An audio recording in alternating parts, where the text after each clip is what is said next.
Amém, amados? Vamos lá, 2 Samuel, capítulo de número 6. 2 Samuel, capítulo de número 6. Eu quero nesse momento compartilhar uma palavra com vocês. Eu quero falar sobre a presença de Deus. Falar sobre esse tema, falar sobre essa temática, ela é muito importante, porque não tem nada mais importante na nossa vida do que ter a presença de Deus. Amém, amados? Então, eu queria ler esse texto, para dar base a essa mensagem. Eu quero ler um texto de 2 Samuel, capítulo 6, verso 1. Diz assim: Davi reuniu novamente todos os melhores guerreiros de Israel, 30.000 ao todo. Partiu com eles para Baalá de Judá, a fim de buscar a arca de Deus, junto à qual era invocado o nome do Senhor dos Exércitos, que está entronizado entre os querubins. Puseram a arca de Deus num carro novo e a levaram da casa de Abinadab, que ficava no monte. Saindo da casa, Uzá e Aiô, filhos de Abinadab, guiavam a carroça nova que transportava a arca de Deus. Aiô estava à frente da arca. Davi e todo o povo de Israel celebravam diante do Senhor, entoando cânticos e tocando todo tipo de instrumentos musicais: liras, harpas, tamborins, chocalhos e símbolos. Quando chegaram à eira de Nacon, os bois tropeçaram e Uzá estendeu a mão e segurou a arca. A ira do Senhor se acendeu contra Uzá, e Deus o feriu por causa disso, e ele morreu ali mesmo, ao lado da arca de Deus. Davi ficou indignado, porque a ira do Senhor irrompeu contra Uzá, e chamou aquele lugar de Pérez Uzá, como é conhecido até hoje. Davi teve medo do Senhor, e perguntou: como poderei levar a arca do Senhor? Então resolveu não transferir mais a arca do Senhor para a cidade de Davi. Em vez disso, levou-a para a casa de Obed-edom, na cidade de Gate. A arca do Senhor ficou na casa de Obed-edom, em Gate, por 3 meses, e o Senhor abençoou a casa de Obed-edom e toda a sua família. Disseram ao rei: o Senhor tem abençoado a família de Obed-edom e tudo o que ele possui, por causa da arca de Deus. Então Davi foi até lá e com grande festa levou a arca de Deus da casa de Obed-edom para a cidade de Davi. Quando os homens que carregavam a arca do Senhor davam 6 passos, Davi sacrificava um boi e um novilho gordo.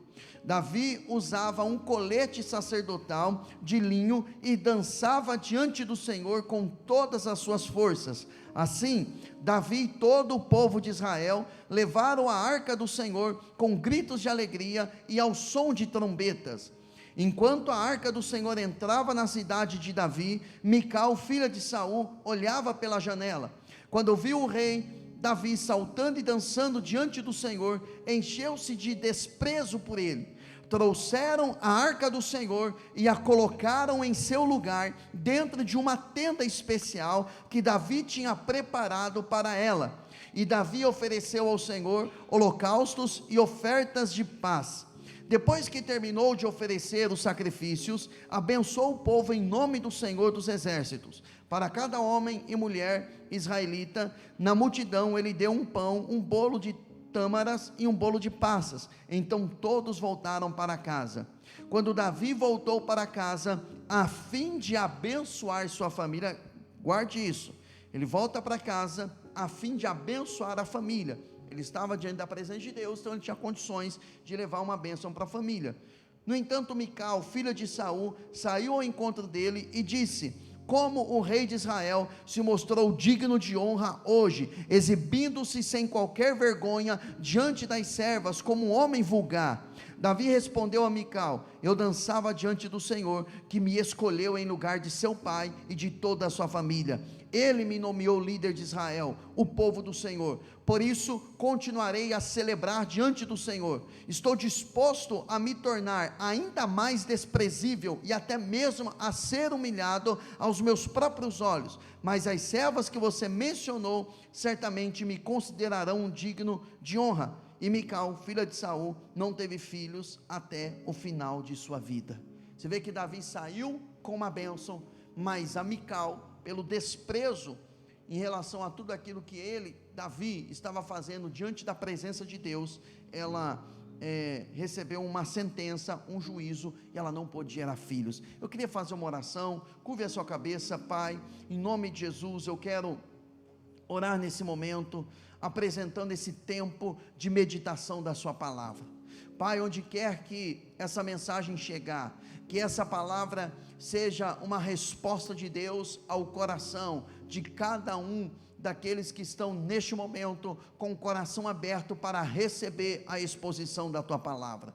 Nos ensine, Pai, nos oriente a termos uma verdadeira vida na tua presença. Revele a nós segredos da tua presença, revele a nós segredos desse ambiente onde a tua presença flui, onde a presença tem liberdade, porque nós queremos, Pai, sair do campo da religião e entrarmos, ó Deus, na dimensão da tua presença, porque é ela que nós amamos, é ela que nós desejamos, e é ela que nos moveu a estarmos neste lugar, nessa noite, neste momento, para a glória do teu nome. E você que crê, diga amém. Amém, amados? Olha só, o texto que nós lemos é um texto bem interessante, porque ele fala da ocasião em que Davi, ele deseja e ele executa esse desejo de trazer a arca de Deus para Jerusalém. Em mensagens anteriores, em cultos anteriores, nós pregamos aqui, eu preguei aqui, 2 Reis capítulo 5, quando o texto diz que Davi, no ápice do seu reinado, no ápice do seu chamado, ele assume o reinado total de Israel, e com esse posicionamento dele, ele vai expulsar os jebuseus, ele vai assumir a cidade de Jerusalém, e ele coloca até o nome naquela cidade, de cidade de Davi. Depois Davi, por provisão de Deus, ele constrói um palácio para ele, ali em Jerusalém, porque ele não queria que Jerusalém fosse qualquer cidade, mas ele escolhe como uma cidade que seria a capital do seu governo. No entanto, após todas essas conquistas, a Bíblia diz que Deus deu descanso para Davi, e nesse período de descanso, Davi não hesitou de se preocupar com a vida espiritual, já que o Senhor havia dado vitórias para ele, porque Davi passou por muitas situações. Ele passou no deserto, ele foi perseguido, ele foi traído, ele teve problema na sua família, ele sofreu tentativa de morte, ele teve que, por uma calúnia, fugir do palácio do reinado de Saul, e ele viveu muitos anos como um fugitivo, mesmo tendo uma unção para reinar. Mas aquele período, eu entendo que Deus, na verdade, estava fazendo com que Davi colocasse à prova aquela unção que ele havia recebido, para que diante de qualquer situação, circunstância, ele pudesse reinar. E após ele conquistar tudo isso, Deus cumprir toda a boa palavra que havia prometido a Davi, chegou o momento de Davi se preocupar agora com a sua vida espiritual, ou com a presença de Deus. Naquela época, a arca de Deus, ela simbolizava a presença de Deus. Hoje, no Novo Testamento, isso é até uma abominação diante de Deus, você ter uma imagem de uma arca da aliança. Porém, naquela época, era o que simbolizava a presença de Deus. Hoje, a presença não está em uma arca, hoje a presença dele, ela é habitada dentro de nós, amém? O Espírito Santo, ele mora dentro de cada um, dos crentes, cada um que decidiu crer em Jesus, que decidiu crer no Senhor. Então essa pessoa tem a habitação, e a habitação é esta que é permanente dentro de si. Então Davi, ele propõe no seu coração ir buscar a arca, que estava já há 70 anos longe, distante daquele lugar.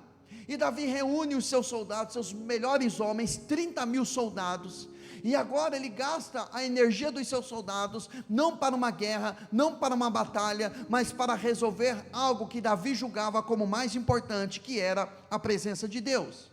E quando Davi, ele traz a arca de Deus, ele está trazendo a arca para dentro da nação de Israel, ele negligenciou alguns princípios bíblicos que trouxe a manifestação do juízo de Deus.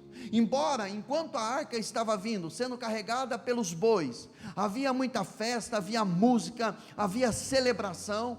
Você sabia que quem instituiu a música no culto foi Davi? Antes de Davi, o culto era apenas algumas cerimônias, alguns rituais, mas após a vinda de Davi, Davi instituiu no culto ao Senhor a música. Por isso, até nos dias de hoje, os nossos cultos são carregados de música, de louvor, de adoração. Por quê? Porque isso deu-se início com Davi. Estou preparando uma mensagem falando sobre a tenda de Davi, porque é interessante que o Senhor diz que vai restaurar, não o tabernáculo de Moisés, não aquele templo suntuoso de Salomão, mas Ele vai restaurar a tenda de Davi. E a tenda de Davi era muito simples, era apenas um tecido de linho fino, onde a arca estava ali embaixo, mas tinha muita adoração, porque Deus não se preocupa com a estética, Deus não se preocupa com a performance, Ele se preocupa com a adoração, porque o que chama a atenção de Deus, não são coisas, não são tecnologias, o que chama a atenção de Deus, é um coração quebrantado e adorador na presença dEle.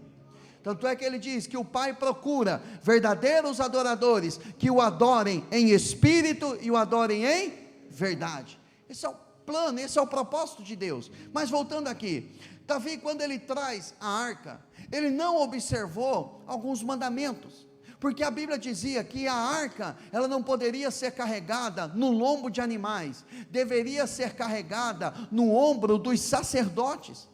A arca, ela não poderia ser carregada de qualquer forma, de qualquer maneira, e por falta de instrução, movido talvez apenas pelo emocional, pela alegria de trazer a arca, eles levaram no carro de bois, e quando os bois tropeçaram, um jovem chamado Uzá, ele bem intencionado, ele não foi mal intencionado, bem intencionado, ele coloca a mão na arca, e a Bíblia diz que o Senhor o rompeu. No original, no hebraico, diz literalmente que o Senhor rasgou ele, por tal atitude. Davi, quando ele vê isso acontecendo, ele fica espantado, e ele fica irado, a ponto dele não querer mais levar a arca para Jerusalém, e deixou na casa de Obed-edom. Naquele período, Obed-edom teve a bênção de Deus na sua casa. Por quê? Porque ele não colocou aquela arca no lombo de animais, ficou na casa dele. Davi vai consultar então a lei de Deus, a palavra de Deus. Ele descobriu que a arca deveria ser carregada no ombro dos coatitas, que era uma classe dos levitas, e ele então segue todas essas orientações, e ele leva a arca novamente para Jerusalém, e ali ele estabelece o reinado dele, se preocupando mesmo com a presença de Deus. A partir daí, Davi é chamado um homem segundo o coração de Deus. Só abrindo um parênteses aqui, o fato de usar, às vezes para nós fica um tanto quanto incompreensível, a atitude de Deus, o juízo de Deus, mas Deus estava mostrando que a presença dEle não pode ser levada de qualquer maneira, que a presença dEle, ela é santa, ela é sagrada, e apesar de eu e você termos limitações, não sermos perfeitos, mas nós não podemos levar a nossa vida espiritual e o nosso relacionamento com Deus de qualquer maneira. E a arca de Deus, a arca da aliança, ela pode nos ensinar algumas coisas. Por exemplo, a arca, em cima da arca tinha uma tampa que tinha 2 querubins voltados de frente um para o outro, e a Bíblia diz, Deus falou para Moisés, quando ele dá ordem para Moisés fazer a arca, ele dá as medidas, ele dá o material, tinha que ser feito com madeira de acácia, a tampa tinha que ser de ouro, ouro por dentro, ouro por fora, porque ali entre os querubins, era que Deus falava, com Moisés. Então a arca, a presença de Deus, é um lugar onde nós vamos ouvir a voz dEle. A presença de Deus não é apenas para você sentir, se arrepiar, chorar, se alegrar. A presença de Deus, ela é carregada com uma voz, ela é carregada com uma direção.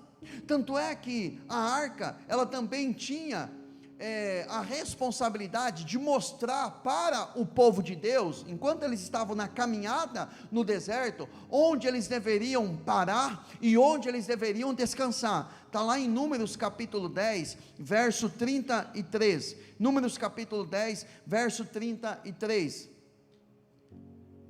Depois de partirem do monte do Senhor, marcharam por 3 dias. A arca da aliança do Senhor ia à frente deles para lhes mostrar onde parar e onde o quê? Descansar. Então, a arca que simbolizava, vou repetir várias vezes para você gravar, que simbolizava a presença de Deus, ela dava direções para aquele povo: olha, agora vocês precisam parar, e aqui vocês precisam descansar. Amados, a presença de Deus, ela nos leva a um ambiente de descanso, e esse descanso não é um descanso físico, é um descanso espiritual, um descanso emocional. Na prática isso funciona dessa forma: você ora a Deus por uma determinada situação, por uma luta, por uma crise, por uma adversidade que você está enfrentando.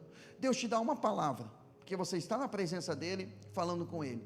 Junto com aquela palavra que Ele falou com você, você precisa encontrar descanso naquela palavra, você precisa confiar que aquela palavra, ela vai se cumprir, independente daquilo que estiver acontecendo à sua volta. Porque muitas vezes, Deus vai nos dar uma palavra, aquela palavra vai gerar alegria no nosso coração, vai gerar conforto no nosso coração, mas quando olharmos para as circunstâncias externas, vamos perceber que nada mudou. O que é que nós devemos fazer? Descansar, que aquela palavra que Deus deu, ela vai se cumprir, independente da circunstância que estamos vivendo momentaneamente. Quer ver um exemplo? Jesus falou para os discípulos, lá em Marcos 4,35, vocês vão entrar no barco, vocês vão atravessar do outro lado, porque do outro lado, ele iria efetuar uma libertação na vida de um homem, que é conhecido como endemoniado de Gadara, ou gadareno, e eu vou efetuar uma libertação na vida daquele homem, porque aquele homem se tornaria posteriormente um evangelista, e ele evangelizaria 10 cidades sozinho. Então quando Jesus ele deu essa palavra para os discípulos: olha, entrem no barco e atravessem o mar, e nós vamos atravessar até o outro lado. O que é que Jesus fez? Creio eu que ele fez isso para nos ensinar. Ele puxou uma almofada e foi descansar, porque se ele deu uma palavra, que era para eles atravessarem o mar, e chegarem do outro lado, então independente do que acontecesse no percurso daquela viagem, eles deveriam descansar. Por quê? Porque eles já tinham uma palavra. Se Jesus garantiu que eles chegariam do outro lado, então eles chegariam.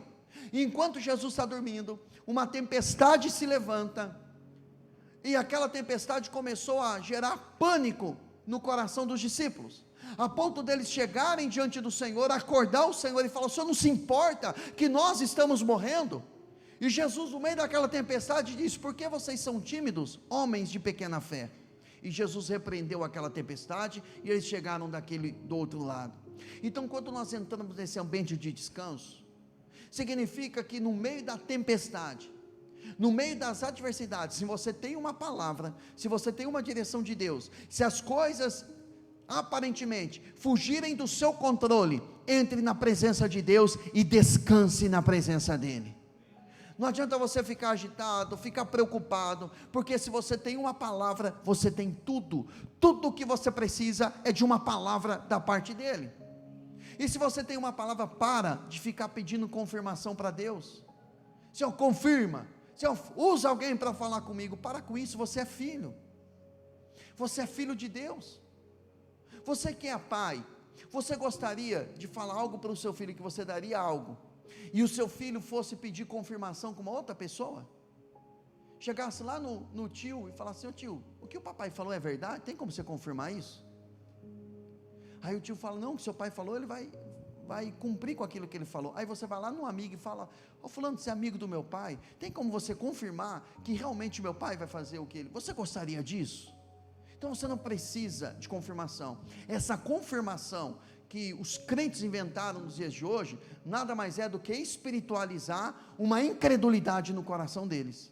Então, como nós gostamos de espiritualizar tudo, né? Falamos, eu quero uma confirmação de Deus. E tem coisa que é a sua maturidade, que você está falando para Deus, Deus, me dá uma direção, e Deus está olhando para você e está falando, você já é maduro, você pode já tomar a decisão, você já é homem, já é mulher, maduro, você pode tomar, tem decisões que nós podemos consultar a Deus, mas tem decisões que nós podemos usar a nossa maturidade e a nossa vida com Deus. Isso não é independência, isso é maturidade. Então, a arca, a presença, ela nos leva a esse ambiente de descanso. Agora, a arca da aliança é bem interessante, porque dentro da arca, que simboliza a presença de Deus, segundo o que está escrito lá em Hebreus capítulo 9, verso 4, a arca ela continha 3 elementos, e aqui entra na parte prática, naquilo que vai encaixar a sua vida dentro dessa mensagem. Dentro da arca de Deus, tinha 3 elementos ali. Um dos primeiros elementos ali tinha, a arca ela continha os 10 mandamentos, as tábuas com os mandamentos. Então, o que é que significava isso? Que se você for para a presença de Deus, você vai receber dele uma palavra, você vai receber dele um mandamento. E em João capítulo 14, verso 21, Jesus ele disse, que aquele que me ama, guarda os meus mandamentos, e aquele que me ama, que guarda os meus mandamentos, eu e o meu Pai, viremos a ele, e eu me manifestarei a ele. Ou seja, não tem como a pessoa estar na presença de Deus, se ela não obedece os mandamentos da palavra de Deus. Não tem como a pessoa viver nesse ambiente da presença de Deus, e ela não buscar esclarecimento, conhecimento, se o coração dela não queimar pela palavra de Deus. Então o seu coração tem que se alinhar com a palavra de Deus. Palavra de Deus, sem a presença, vira legalismo e religiosidade. E presença de Deus, sem palavra de Deus, vira uma pessoa muito mística, uma pessoa que crê em qualquer coisa, que crê em qualquer manifestação, mas não tem prazer pela palavra de Deus. Isso é perigoso. Agora, quando a pessoa, ela tem a presença, e ela tem a palavra de Deus junto com ela, meu irmão, nada segura essa pessoa. Então você tem a liberdade para poder crescer, para poder se desenvolver na presença dEle. Então, quando você for à presença do Pai, quando você for buscar a presença dEle, saiba que um dos segredos da presença de Deus é revelação de quem é Jesus, revelação dos mandamentos, entendimento da palavra de Deus. Tem coisas que você vai receber em oração. Por isso que tem pessoas que têm teologia, é formado em teologia, tem quadro, tem anel de formação, mas a pessoa não tem revelação da palavra de Deus, porque a revelação, ela se dá por visitação do Espírito Santo, por um relacionamento com Ele. Jesus ele disse, conhecereis a verdade, e a verdade vos libertará. A palavra conhecer, no grego ali, é a palavra intimidade, que era usada também como uma expressão de relação sexual. Então ele estava dizendo o seguinte, se você tiver intimidade com a minha palavra, se você tiver intimidade com ela, então a minha palavra, ela vai libertar você. Então existe certas libertações, que o Senhor vai efetuar na sua vida, pela sua intimidade com a palavra de Deus. Mas você já percebeu, que o pecado afasta a pessoa da palavra? Você já percebeu, que quanto mais a pessoa vive uma vida, na prática do pecado, ela vai perdendo um prazer pela palavra de Deus? Ela tem prazer para tantas outras coisas, mas para a palavra ela não consegue. Então, um dos segredos da presença de Deus é que lá você vai receber mandamentos, lá você vai receber diretivas, e diretivas dentro da palavra de Deus, amém, amados? O segundo elemento que continha dentro da arca da aliança, e que você vai encontrar também na presença de Deus, é florescer na autoridade que Deus te deu, ou frutificar na autoridade que Deus te deu, porque dentro da arca tinha a vara de Arão, aquela vara que floresceu. Para você entender, você precisa ler comigo, a gente vai voltar um pouquinho, lá em Números capítulo 17, e essa palavra vai dar uma direção bem interessante para você. No capítulo anterior, Moisés estava enfrentando uma rebelião de Corá, Datã, Abirão, e eles começaram a questionar a liderança de Moisés, e o Senhor fala com Moisés, e aqui você vai perceber qual é a sinalização de que a pessoa está no ministério correto, porque quando a pessoa está na direção de Deus, a autoridade que ela tem vai frutificar, e uma das grandes sinalizações de Deus, que a pessoa está no caminho certo, chama-se frutificação. Vamos entender isso na leitura aqui. O Senhor disse a Moisés: diga aos israelitas que tragam 12 varas de madeira, uma para cada líder das tribos de seus antepassados. Escreva o nome de cada líder em sua vara. Na vara da tribo de Levi, escreva o nome de Arão, pois é necessário que haja uma vara para cada chefe das tribos de seus antepassados. Coloque as varas na tenda do encontro, diante da arca que contém as tábuas da aliança, que é as tábuas dos mandamentos, onde eu me encontro com você. Então a arca era o lugar onde Moisés se encontrava com Deus, e lá tinha as tábuas da aliança, por isso a arca da aliança, porque ela continha os mandamentos, que era a aliança de Deus com o seu povo. A vara daquele que eu escolher florescerá, e eu acabarei de vez com a murmuração e as queixas dos israelitas contra vocês. Moisés transmitiu as instruções ao povo de Israel, e cada um dos 12 líderes das tribos, incluindo Arão, levou uma vara para Moisés. Então Moisés colocou as varas na presença do Senhor, na tenda da aliança. No dia seguinte, quando Moisés entrou na tenda da aliança, viu que a vara de Arão, que representava a tribo de Levi, tinha florescido, produzido brotos, botões, flores e amêndoas maduras. Olha o que acontece aqui. Deus estava dizendo assim: Moisés, eu vou sinalizar, e eu vou mostrar quem é que eu escolhi. Já que eles estão aí brigando, quem é que é o líder, quem é que foi escolhido por Deus, eu vou mostrar. Você vai pegar uma vara, representando cada uma das tribos, você vai colocar Moisés essa vara, diante da minha arca, diante da minha presença, e a vara que florescer, esta vara, vai sinalizar aquele homem que eu escolhi. E a Bíblia diz que a vara de Arão, ela floresceu. Quando você tem um chamado, quando você tem algo que o Senhor sinalizou para você fazer, você coloca diante de Deus, e aquilo vai florescer, e aquilo vai crescer, aquilo vai desenvolver na sua mão. Por quê? Porque o seu chamado, ele é uma expansão da sua relação com Ele, porque a Bíblia fala que o próprio Jesus, em João capítulo 15, ele disse: vocês são as varas, vocês são os ramos, eu sou a videira verdadeira. Todo ramo que estiver em mim, esse ramo produz muitos frutos. Ele fala no plural. E ele disse: sem mim nada podereis fazer. Então, se você tem um chamado, se você tem algo da parte de Deus, se você quer fazer algo para Deus, a primeira coisa que você precisa fazer é você estar diante da arca de Deus, é você estar diante da presença de Deus. E quando você estende a vara, que a vara é símbolo da autoridade, porque você só tem autoridade na esfera de atuação que Deus chamou você. Se eu quiser me mover no chamado que Deus deu para outro irmão, eu vou tentar imitá-lo, mas eu não vou ter autoridade no mundo espiritual, porque a sua autoridade, ela é condicionada àquilo que Deus chamou você para fazer. Então, se de repente você está fazendo algo que não está florescendo, coloque-se diante de Deus e pergunte para Ele: Senhor, por quê? Ao invés de ficar chateado com o pastor, ao invés de ficar chateado com fulano, chateado com ciclano, coloque o seu chamado diante da arca de Deus, porque quando o Senhor escolhe alguém, essa pessoa, ela vai começar a frutificar. A frutificação é a sinalização, muitas vezes, da aprovação de Deus. Lembra da Mical? Que ela não pôde gerar filhos para Davi, justamente porque ela zombou daquilo que Davi estava fazendo diante da arca de Deus.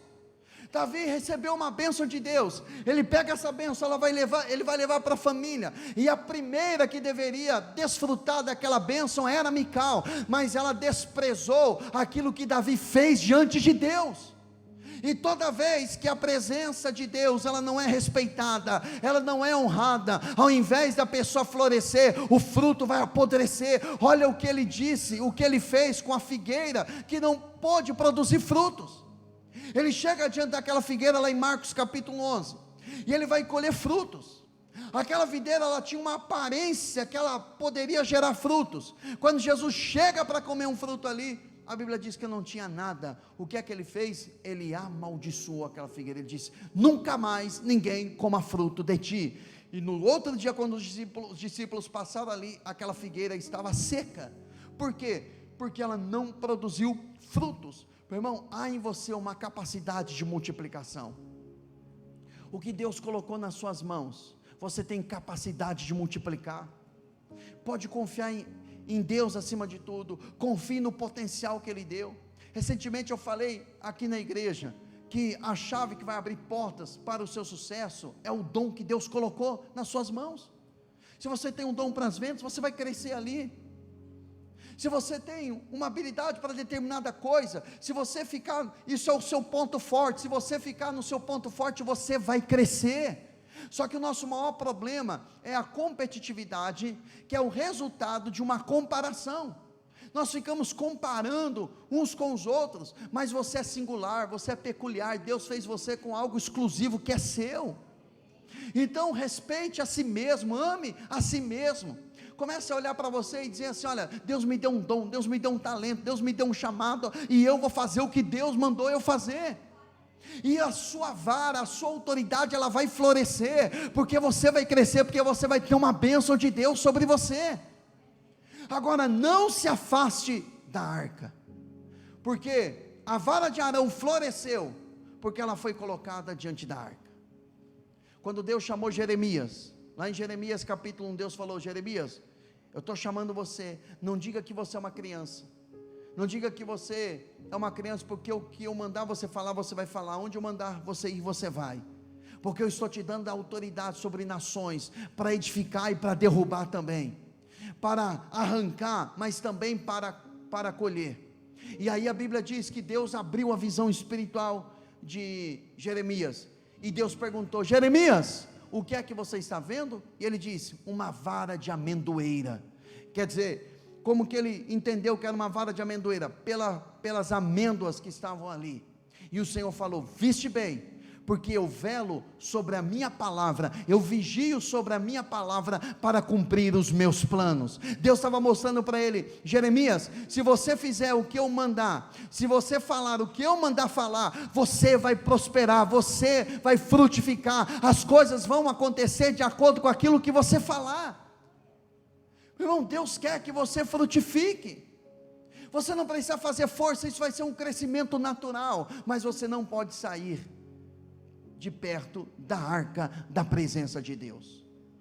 Quando ele chama os discípulos, se não me falha a memória, em Marcos capítulo 6, ele chama os discípulos, a Bíblia diz que Jesus escolheu os 12 para que estivessem com ele. Jesus não escolheu os 12 para eles pregarem, Jesus escolheu os 12 para estarem com ele, e depois deles estarem com Jesus, Jesus os enviou para uma missão, mas sempre eles iam para aquela missão, e eles voltavam novamente para Jesus, e contavam aquilo que eles ensinavam, e os feitos dele. Isso é uma sinalização para mim e para você. Nós podemos fazer coisas para Deus, mas as coisas que nós fazemos para ele, não pode nos prender eternamente naquele lugar. Nós devemos fazer, mas voltar novamente para a comunhão com ele. Eu tenho que fazer algo, eu posso pregar, eu posso orar, eu posso crescer, eu posso prosperar, posso cuidar da empresa, posso cuidar da família, mas eu não posso me esquecer que a minha origem é a presença de Deus.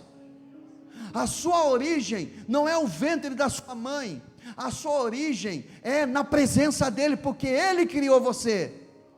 Antes de você nascer no ventre da sua mãe, antes dos nossos pais terem relações para poder nos gerar, para poder nos ter, o Senhor nos escolheu, o Senhor nos chamou, ele escolheu você.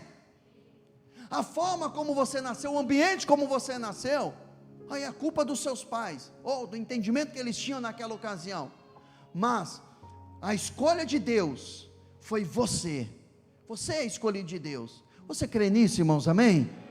Se você não tiver isso bem construído dentro de você, você é levado por qualquer vento de doutrina, por qualquer tipo de pensamento, ou você vai ser governado pelo seu temperamento. Mas se você entende que você é filho, e você tem um chamado, você tem uma vocação, nada e ninguém vai parar você. Então na arca da aliança, ou na presença de Deus, você vai encontrar a frutificação, os mandamentos e a frutificação. Agora, o mais espetacular que tinha lá dentro, era o maná. O maná, ele foi um tipo de alimento, que Deus enviou para o povo, num período em que eles estavam caminhando no deserto. Mas a aplicação disso, quando Jesus faz a aplicação do maná, é isso que nos surpreende. Vamos lá para João capítulo 6, Evangelho de João, capítulo de número 6, dá uma olhadinha aí para o lado, vê se seu irmão está feliz, se ele está contente, se ele está sorrindo, se está com cara de bravo. Então uns já estão pensando na janta, no lanche, na pizza depois do culto. Segura mais um pouquinho aí. Vamos lá, João capítulo 6, verso de número 26. Jesus respondeu: eu lhes digo a verdade, vocês querem estar comigo, não porque entenderam os sinais, mas porque lhes dei alimento. Não se preocupem tanto com coisas que se estragam, como a comida, mas usem suas energias, buscando o alimento que permanece para a vida eterna, o qual o Filho do Homem pode lhes dar. Pois Deus, o Pai, colocou em mim seu selo de aprovação. Nós também queremos realizar as obras de Deus, disseram eles. O que devemos fazer? Jesus lhes disse: esta é a única obra que Deus quer de vocês, creiam naquele que Ele enviou. Eles responderam: se deseja que creiamos no Senhor, mostre-nos um sinal. O que o Senhor pode fazer? Afinal, nossos antepassados comeram maná no deserto. As escrituras dizem: Moisés lhes deu de comer pão do céu. Jesus disse: eu lhes digo a verdade, não foi Moisés quem lhes deu o pão do céu, é meu Pai quem dá o verdadeiro pão do céu a vocês. O verdadeiro pão de Deus é aquele que desce do céu e dá vida ao mundo. Senhor, dê-nos desse pão todos os dias, disseram. Jesus respondeu: eu sou o pão da vida, quem vem a mim nunca mais terá fome, quem crê em mim nunca mais terá sede, mas vocês não creram em mim, embora me tenham visto. Contudo, aqueles que o Pai me dá, virão a mim, e eu jamais os rejeitarei, pois desci do céu para fazer a vontade daquele que me enviou, e não minha própria vontade. E esta é a vontade de Deus, que eu não perca um sequer de todos que Ele me deu, mas que ressuscite no último dia. Pois é a vontade de meu Pai, que todo aquele que olhar para o Filho, ou seja, olhar para Ele, e nele crer, tenha a vida eterna, e eu o ressuscitarei no último dia. Então, quando eles começam a seguir Jesus pelo pão físico, e fazem um comparativo com aquilo que Moisés deu a eles, porque quando a pessoa conhece a palavra, e ela não tem a revelação, ela quer interpretar do seu jeito. Jesus estava chamando a atenção deles, porque eles estavam correndo atrás de Jesus, porque ele havia multiplicado os pães e os peixes, e eles não entenderam que aquilo era um sinal apenas, de que Jesus era o Salvador, e que eles deveriam continuar buscando o Senhor. Mas eles ficaram preocupados com aquilo que Jesus poderia fazer, e foram atrás dele. E quando Jesus os confronta, eles logo utilizam a palavra: não, mas nos dá um sinal, porque Moisés, ele nos deu um maná também, então se você é de Deus como Moisés ele foi, então você vai nos dar um pão. Jesus disse: não foi Moisés que deu o pão do céu, porque quem dá o verdadeiro pão é o Pai, e o pão verdadeiro é aquele que desce do Pai e dá vida. Então Jesus, ele é o pão verdadeiro. Então, na presença de Deus, você vai encontrar esse pão, você vai encontrar a presença de Jesus. E é por isso que quanto mais você busca a Deus, mais você vai amar Jesus, mais você vai ter o coração voltado para Ele, porque quando você começa a se relacionar com Ele, quando você começa a olhar para Ele, Ele disse: quem come desse pão, nunca mais terá fome, nunca mais terá sede, nunca mais vai ter necessidade. Quando a pessoa tem, preste muita atenção nisso, quando a pessoa, ela tem um encontro verdadeiro com Jesus, cessou a busca dela por religião, cessou a busca dela por uma espiritualidade em outras coisas, porque ela nunca mais vai ter necessidade de nenhuma outra religião, a não ser a presença de Jesus. Ela não vai ter mais necessidade, ela não vai ter mais fome dessas coisas, as coisas místicas, sobrenaturais, não vão mais atrair essa pessoa, porque o que vai atrair ela, é a presença do Senhor. Então no seu coração, você precisa avaliar, como está o seu amor por Ele. E quando nós amamos Jesus de verdade, meu irmão, não importa a circunstância, nós não o abandonamos. E eu quero aproveitar essa parte aqui, que Jesus ele se apresenta como o pão da vida, para emendar essa mensagem com a ceia do Senhor. Por isso que na noite em que Jesus ele foi traído, ele partiu o pão e disse: comei, este é o meu corpo que foi partido por vós. Preste atenção, na noite em que Jesus foi traído, você sabe como fica a alma de uma pessoa traída?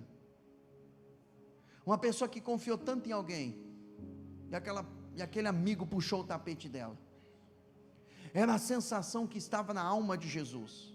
Alguém que ele investiu, alguém que ele deu autoridade para expulsar demônios, para curar enfermos, que ele multiplicou pães e peixes, alguém que ele cuidou, que ficou com ele no período de 3 anos, de repente esse alguém troca a sua presença por 30 moedas de prata. Então algumas pessoas, elas dizem o seguinte: eu não estou me sentindo bem, eu não estou bem, eu não vou participar da ceia. Meu irmão, Jesus participou na noite em que ele foi traído.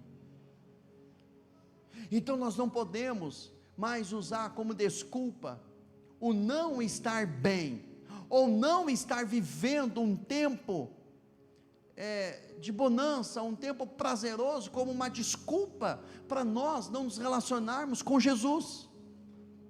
Que geração é essa? Estava meditando na primeira geração de cristãos. Olha só como eles agiam. Eles entregavam a vida para Jesus, e eles perdiam os seus bens. Sabe o que eles faziam? Eles tinham alegria. Estamos perdendo os nossos bens, porque por amor a Jesus, eles tinham alegria nisso.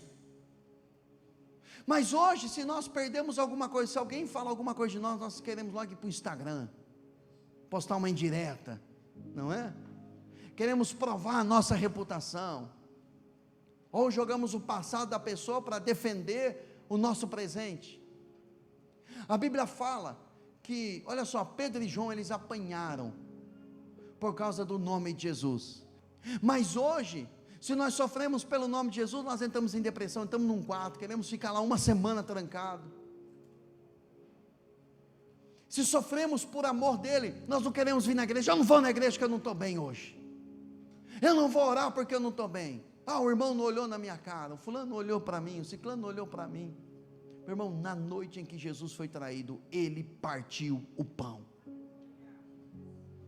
E além de tudo isso, ele sabia que no dia seguinte, ele seria crucificado, ele iria para uma cruz, ele morreria por um ato de traição.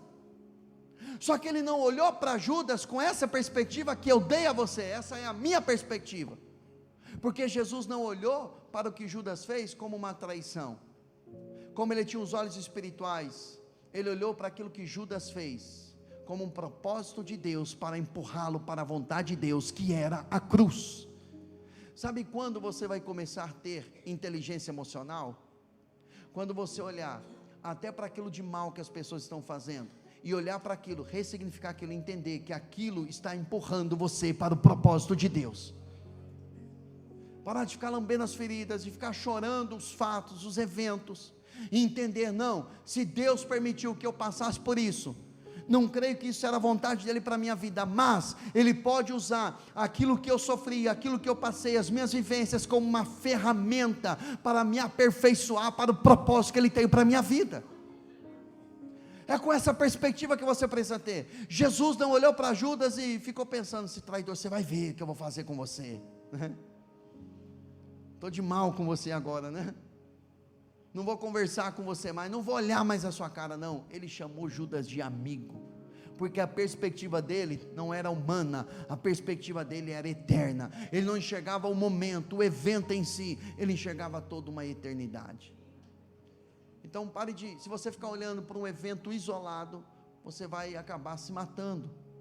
Mas se você olhar por uma perspectiva de Deus, por uma perspectiva do Espírito, você vai entender que há um propósito de Deus para todas as coisas, e você é mais, muito mais do que vencedor em Cristo Jesus. Amém?